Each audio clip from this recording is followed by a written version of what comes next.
The Alpha King married the village outcast. His enemies realized too late who she really was. Nobody in Thornwood Village said her name out loud. They called her the girl by the well, or simply, that one. When they thought she could not hear them, they whispered a crueler word, cursed. Her real name was Elira, and she had stopped listening to their whispers a long time ago. Every morning, before the sun fully rose, she walked to the well at the edge of the village to fetch water. She liked the early hours because the quiet did not judge her.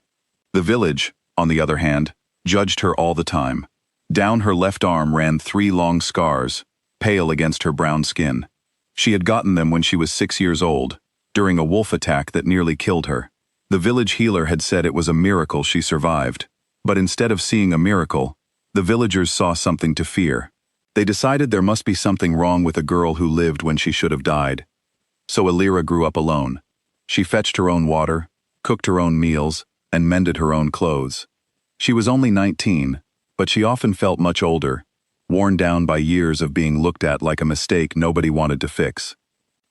Her life changed on an ordinary afternoon, when a grand carriage broke down just outside her small fence. One of its wheels had cracked, and the horses stood restless, while several tall, serious-looking men tried to figure out what to do. Elira recognized the royal colors immediately. She had heard stories about King Draven Ashcroft, the powerful Alpha King who ruled over the northern packs, but she never imagined she would see him standing in her yard. He looked tired and a little annoyed, staring at the broken wheel as if it had personally insulted him.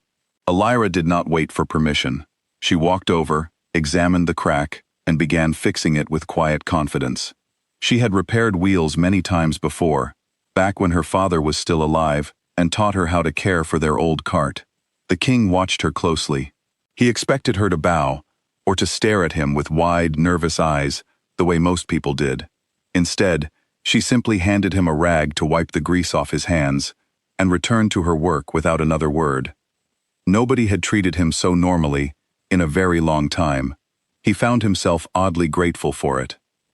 Weeks passed, and the encounter seemed like nothing more than an unusual memory. Then, one morning, palace messengers arrived at Elira's door with a formal announcement.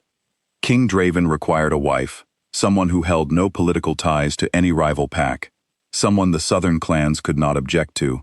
Elira, an orphan with no family and no status, was seen as the perfect, harmless choice. It was not a romantic proposal. It was a political decision, announced by the royal council, rather than asked by the king himself. Elira listened to the entire explanation without emotion. When they asked for her answer, she said yes.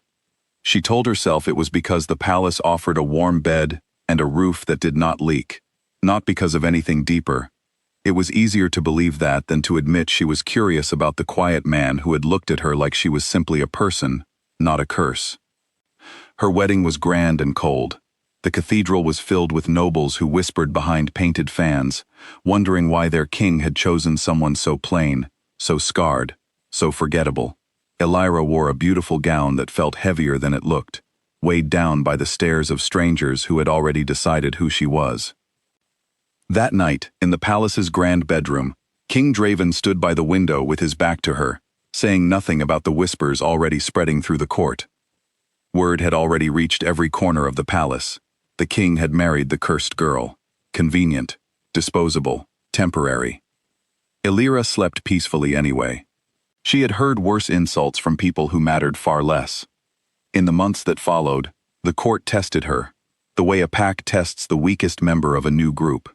Duchess Isolde arranged a friendly hunting trip, during which Elira's horse was quietly given an improperly fitted saddle.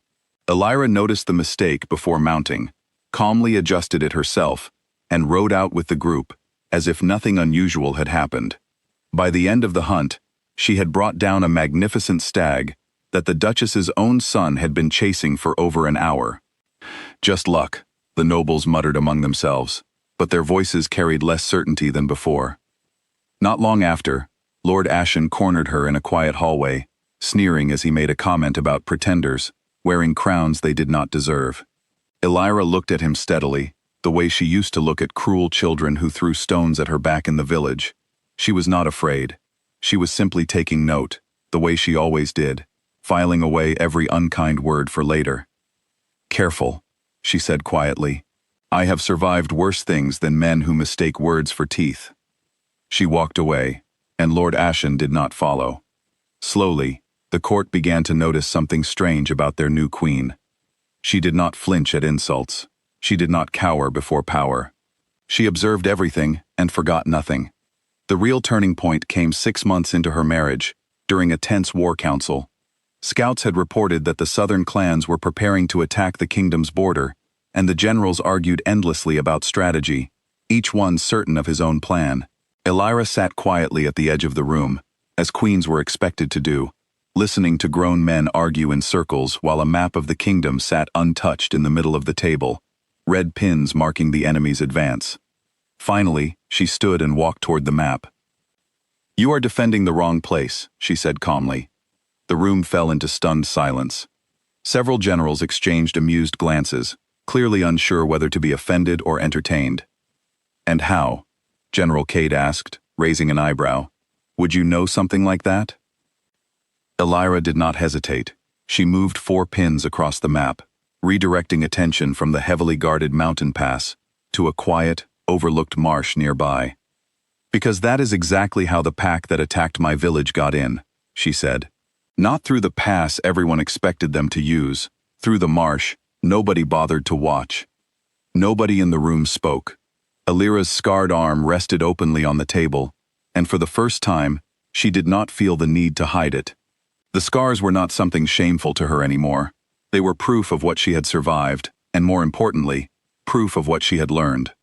King Draven studied his wife carefully, as if seeing her clearly for the very first time. He had married her for convenience, expecting nothing more than a quiet, forgettable companion. Instead, he was beginning to realize she carried knowledge and strength no one else in that room possessed.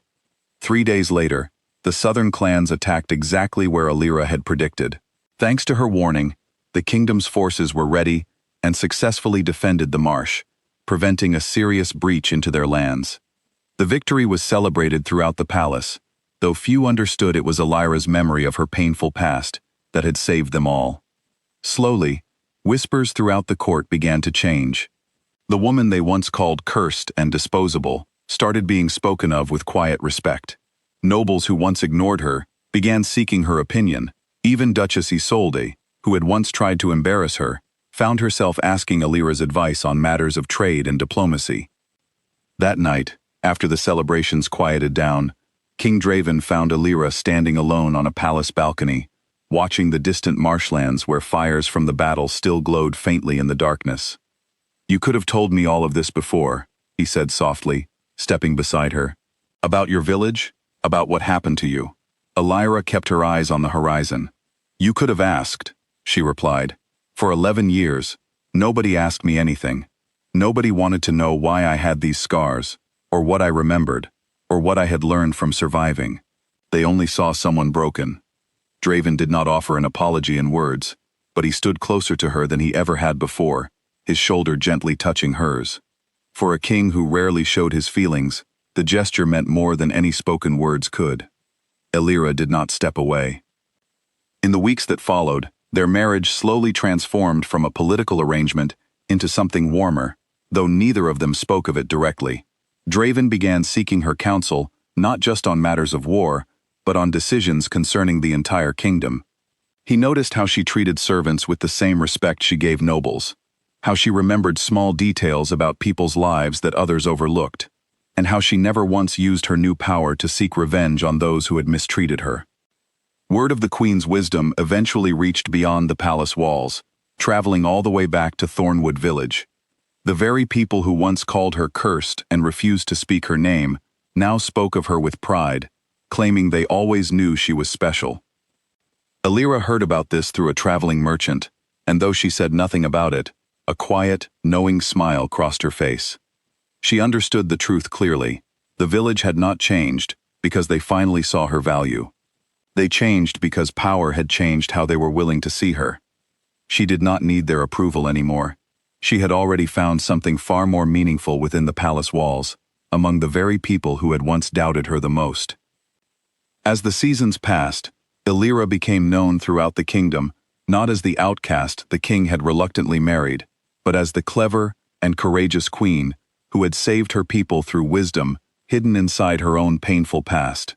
Enemies who once believed her weak and easily dismissed came to understand, often too late, that they had underestimated a woman shaped by hardship into something remarkably strong. King Draven, who had once entered their marriage seeking only political stability, found himself falling for a woman whose strength came not from her title, but from her quiet resilience and unshakable honesty. Their bond grew steadily, built not on grand romantic gestures, but on mutual respect, earned through actions rather than empty words. One evening, as they walked together through the palace gardens, Draven finally spoke the words he had been holding back for months. "I did not marry you because I loved you," he admitted honestly, "but I find myself deeply grateful that I did." Elira turned to him, her scarred arm catching the soft evening light without any hint of shame. "Then perhaps," she said gently, "we were fortunate enough to find something better than we expected." Draven smiled, something rare and genuine, reaching for her hand. Their fingers intertwined naturally, as if they had always belonged together. From that day forward, the story of the Alpha King and the village outcast spread far beyond their kingdom's borders. People spoke of a king who had unknowingly married a woman stronger and wiser than anyone realized, and a queen who had turned years of pain into quiet, remarkable strength. The court that had once mocked her, calling her cursed and disposable, slowly rewrote the story they told about her. They no longer whispered unkind words behind painted fans. Instead, they spoke her name with respect, finally understanding what King Draven had recognized from their very first meeting. Elira was never truly an outcast. She was simply waiting for the right place and the right people to finally see her clearly. And in the end, those who had underestimated her realized, far too late, exactly who she had been all along. Not a cursed girl to be pitied, but a queen worthy of every bit of respect she had quietly earned.